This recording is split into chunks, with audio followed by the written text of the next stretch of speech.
नमस्कार दोस्तों। आज के दिन यूएन डेटा के अकॉर्डिंग भारत दुनिया की सबसे बड़ी आबादी वाले देश बन चुका है और इसी न्यूज़ के साथ इस पे बहुत सारी बहस भी छिड़ने वाली है। तो इन सभी पॉलिटिकल न्यूज़ से उठकर हम लोग इस डेटा को किसी और भी नज़रिए से देखने की कोशिश करते हैं। आप लोग ऑलरेडी जानते हो, अगर किसी देश का पॉपुलेशन कंटिन्यूस से बेसिस पे बढ़ता रहता है तो उस देश में गरीबी भी बढ़ती है और महंगाई भी बढ़ती है। लेकिन इस सिक्के का दूसरा पहलू मैं आप लोगों के सामने रखने वाला हूँ। इस वीडियो में हम लोग पॉलिटिकल व्यू पे बिल्कुल भी बात नहीं करने वाले हैं। हम लोग इस वीडियो में इस सिक्के के दूसरे पहलू पे बात करने वाले हैं।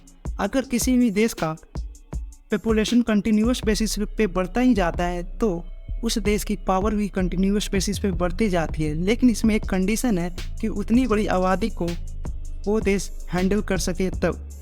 अगर हम लोग अपने प्यारे भारत की बात करें तो हमारा देश इतना सक्षम है कि इतनी बड़ी आबादी को हम लोग ईजिली हैंडल कर सकते हैं।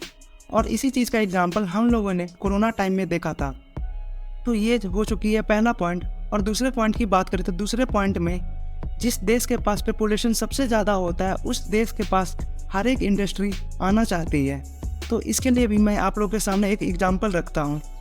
जब भारत में एप्पल पहली बार इंटर करने वाला था तो उस टाइम भारत सरकार जो एप्पल पे टैक्सेस लगा रही थी उस टैक्स को एप्पल देने के लिए मना कर दिया था, क्योंकि एप्पल के अकॉर्डिंग वो टैक्स काफ़ी ज़्यादा थे।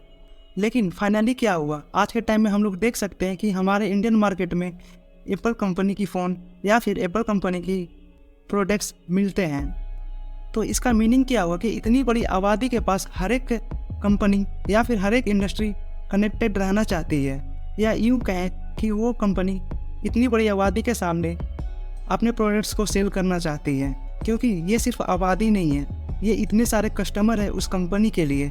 तो इतने सारे कस्टमर को कोई भी कंपनी छोड़ नहीं सकती है।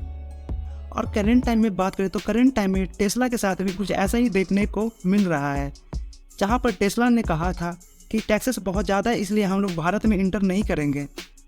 लेकिन भारत में इतने ज़्यादा कस्टमर हैं या फिर यूँ कहें इतनी बड़ी आबादी है कि टेस्ला को हर हाल में आज नहीं तो कल भारत में आना ही पड़ेगा। और तीसरी है डिफेंस। आप लोगों ने सुना होगा कि जापान अपने पॉपुलेशन को बढ़ाने के लिए अपनी एड़ी चोटी का जोर लगा दिया, क्योंकि जापान का पॉपुलेशन कंटिन्यूस बेसिस से घटता ही जा रहा है। तो जिस देश के पास पॉपुलेशन नहीं होगी उस देश के पास कंपनियां क्यों जाएंगी। और दूसरा डिफेंस।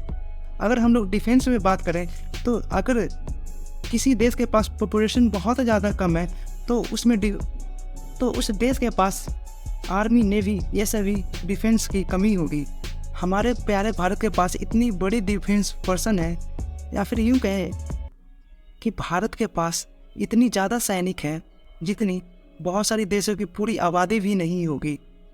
तो इस बात को भी आप लोग समझिए कि पॉपुलेशन के साथ पावर, इंडस्ट्री और कंपनी तीनों आती है।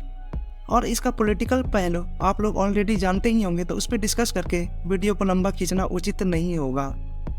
ब्लिंकिट स्टोर के री ओपन होने पर आज के दिन जोमेटो में लगभग 5% तक की तेज़ी देखने को मिली। और जैसा कि मैंने अपनी प्रीवियस वीडियो में ही बताया था, डिलीवरी बॉय के स्ट्राइक की वजह से ब्लिंकिट स्टोर बहुत सारी बंद हो चुकी थी। तो आज के दिन वो स्टोर फिर से रीओपन हो चुकी है।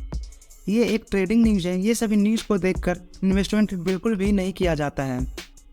आज के दिन HCL टेक पूरे IT सेक्टर को नीचे ले गया और आज के दिन during the market HCL tech का नंबर देखने को मिला और नंबर मार्केट को बिल्कुल पसंद नहीं आया। तो आप लोग देख सकते हैं कि उसी नंबर के बाद का रिएक्शन लगभग HCL टेक 2.5% तक टूट चुका है। और वहीं पे इसके पीयर्स देखें तो पीयर्स भी काफ़ी ज़्यादा बुरे हालात पे ट्रेड कर रहे हैं। अब बात आती है कंपनी की। अगर आप लोग HCL टेक के इन्वेस्टर हो तो आप लोग को ये बात बिल्कुल पता होनी चाहिए कि ये कंपनी थोड़ी स्लो चलती है। जैसा कि आप लोग चार्ट में भी देख सकते हैं कि करंट टाइम में यानी कि 5 सालों का जो रिटर्न HCL टेक में है वो 95% का है। ऑलमोस्ट कहा जाए तो पैसा डबल करके देता है HCL टेक 5 सालों में। लेकिन ये कंपनी जानी जाती है अपने डिविडेंड के लिए। तो आप लोग देख सकते हो इसके डिविडेंड यील्ड लगभग 4.5 का देखने को मिलता है। तो ये कंपनी डिविडेंड अपने इन्वेस्टर्स को भर भर कर देती है। अगर आपका मोटो डिविडेंड के साथ साथ रिटर्न भी मायने रखता है, या फिर यूँ कहें कि रिटर्न के साथ साथ डिविडेंड भी मायने रखता है, तो HCL टेक में आप लोग बिल्कुल कंटिन्यू करके आगे बढ़ सकते हैं। और दूसरी सबसे बड़ी बात, डिविडेंड ज़्यादा देने वाली कंपनी बहुत ज़्यादा स्लो चलती है। आज के दिन IRCTC की तरफ से एक अपडेट देखने को मिल रही है, वो है फेक ऐप और फेक वेबसाइट का।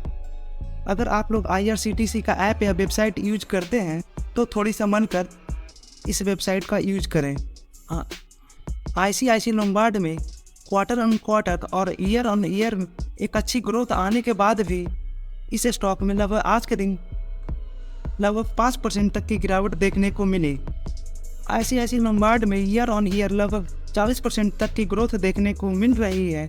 और वहीं पर डिविडेंड की बात करें तो ICICI लोम्बार्ड ने 5.5 रुपये का डिविडेंड अपने इन्वेस्टर्स को देने की अनाउंसमेंट की है। आज के दिन ग्लैंड फार्मा में लगभग 15% तक की तेज़ी देखने को मिली, लेकिन फाइनली 13.5% पे क्लोजिंग हुई। जब मैक्स में देखें तो ये कंपनी नवंबर 2020 में मार्केट में लिस्टेड हुई है और इसके टॉप से जब गिरावट देखें तो गिरावट लगभग ये 70% तक की गिरावट देखने को मिल रही है।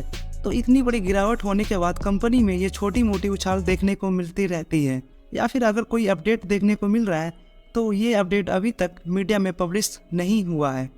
कभी कभी स्टॉक के भागने के बाद न्यूज़ में अपडेट देखने को मिलती है, तो इसके लिए हम लोग वेट एंड वॉच ही कर सकते हैं करेंट टाइम में। मेटा फिर से अपनी कंपनी से बहुत सारे स्टाफ को निकालने वाली है, तो ये सभी डेटा क्लियरली बताता है कि अभी तक US में सब कुछ सही नहीं हुआ है।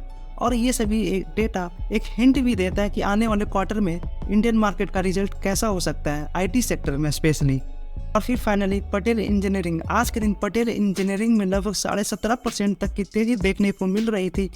और इस तेज़ी के पीछे की जो वजह आ रही है वह है विजय केडिया सर की शेयर होल्डिंग के पैटर्न में नाम दिखने की वजह से।